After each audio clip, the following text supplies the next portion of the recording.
આ ગોત્રી મોટું દવાખાનું છે. ગોત્રી એની સામે જે રસ્તો છે ત્યાંથી હું જઈ રહ્યો હતો ત્યારે મેડિસિન મેં જોઈ અને આ સરકાર એની બાજુમાં જ એક્ઝેક્ટ એમના સ્ટુડન્ટોનું ક્વાર્ટર્સ છે, બિલ્ડિંગ છે અને બધી મેડિસિન રનિંગ છે, ઓવરડેટ નથી એક બી.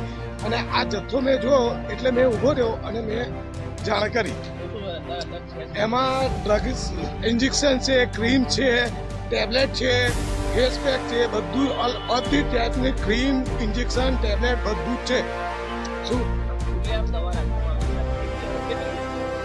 આ સાહેબ આ યોગ્ય જ નથી. આ બધું એક્સપર્ટ થયેલું જ નથી. આ બધું રનિંગ આઈટમ છે.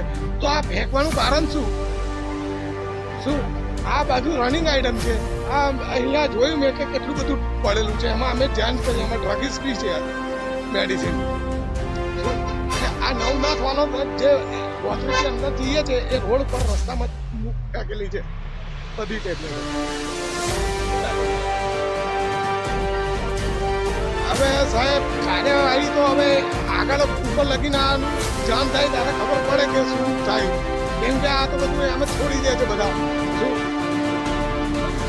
મારું નામ રાકેશ છે.